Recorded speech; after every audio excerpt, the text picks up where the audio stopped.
let's explain a few things about how this scene works. So, start with the biggest item, and that is the grass. There are multiple ways to get this kind of effect, where you have the grass geometry blending in with the terrain geometry. One way you can do that is to set it to an emission shader. That way, it'll have the same color throughout, and there won't be any real lighting on it. The other method is to set this up as diffuse shading. And then to get it to have the same lighting, you need to set it so the normals face all in the same direction. And that's what I did with the grass here. That way I could get shadows easily without having to paint them in.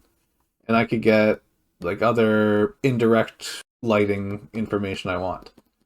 The one problem with it is that if you turn on ambient occlusion, it instantly breaks the effect.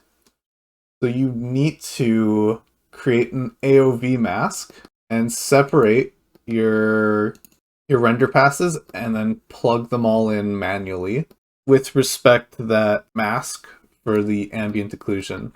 That way you can mask out the ambient occlusion for the grass, but keep it everywhere else. There's also the wavy aspect of the grass that's happening. So in Blender Eevee, I don't have access to like push vertexes around via the shader. I have to instead move the UVs of the grass around. I shift the UVs of the grass around to get a wavy motion. What I also do is change the color of the grass. That helps display where the motion is going. I find it's a way better approach. And that's the kind of tech that I use almost everywhere for anything that's like bushes or foliage. I do the UV movement, and then I also have the color change to it. You see here there is color change happening to the leaves of the pine tree. And it's very subtle, but I'm doing it to the ivy as well. So the trees, the way I have it set up is that you have a vertice, and then you can extrude it out, and it'll generate the tree along with it. There are 3 parts to the tree. You have the main branch, the middle one, and then you have all the branches on the side. There's 2 types of branches. We have the that's not loaded. We have the dead branches and the not dead branches. You can set the threshold for it, so you can have dead branches on the bottom. You can change how high you want the good branches to be. There is the radius for the inner big branch, main branch, resolution, and then we have a probability for a branch being placed. Different random seeds, rotation seeds, and then if like everything is pretty spot on, but you need to tweak the rotation a little bit, there is this micro rotation you can do. And then there is the rotation offset amount. So the branches themselves just rotate a little bit to give the essence of wind. There is also the color change, the same kind of thing I used for the grass. And you can also set the time offset. It still loops regardless. I have it all set up to a single node that controls the main time that I want to loop. Okay, so the water shader. There are several different effects at play here. Let's start off with the flow map of it. So what I'm using is the UVs themselves to determine the flow of the water. That way I don't have to make a texture for it, and it doesn't have to be super large. They just follow the contours of the UVs. So one of the effects at play is the thing.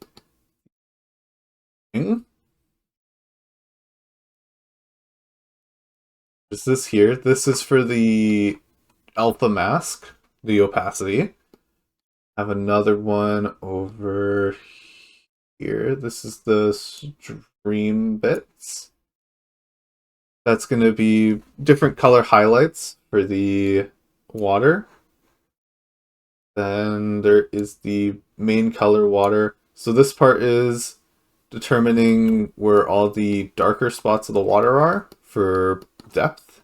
And just to give a bit of variation, because if it's one solid color, it doesn't tend to look too good. There's also a bit of noise scrolling in it as well. There is also the little sparkly bits on the water. These are usually at the edge or anywhere that I just needed a little bit of motion to give the impression of where water is going. Then combining these all together, you get the water shader.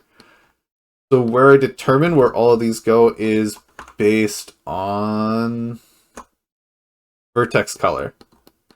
Because the vertex color is free data. We do have a loopable particle going in here. It's very subtle. It's for the little foam mist. Nothing too crazy. It's not supposed to be a crazy waterfall. We also have the foamy shoreline. This has a similar concept. I'm using the UVs to determine the flow of the foam. There's also some vertex colors in play here too. Just at the edge of it, so that way if I wanted a little bit more randomness, a little bit more variation, I could just shift the UVs left and right. So these crystals on the stand here, they're very subtle detail. The inside of the ball is not like a set of meta balls rotating around each other. They are instead a bunch of planes duplicated around and just rotated at random angles with a animated texture on it that spins around. You could just set this up in shader to have a bunch of spheres rotating or gradients rotating around, but I wanted to try something out and have a sequence of images like this. So it is a height map, so it is easier to clip it out when you start looking at this at more extreme angles, which allows me to set this all up in a nice sphere-like shape. This over here is just to make sure I got the shader correct. So the eye shader for a little golem guy, I have a sprite sheet set up so I can select his different eye shapes.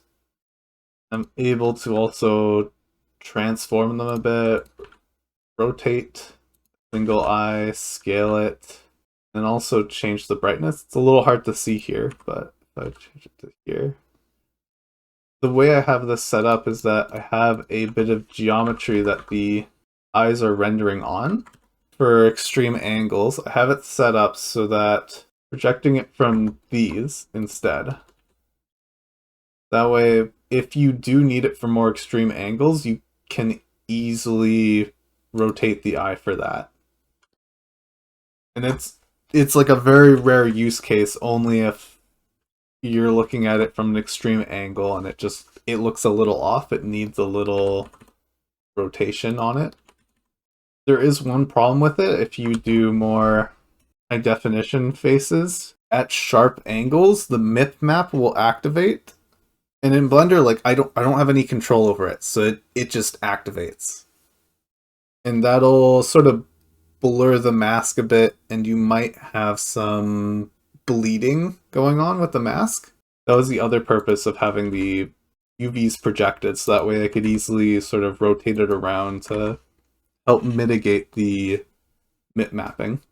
Instead of having to model the carpet itself, thought it would be easier to just make a shader for it that would render the carpet, the border between carpet and no carpet, as like this crisscross pattern.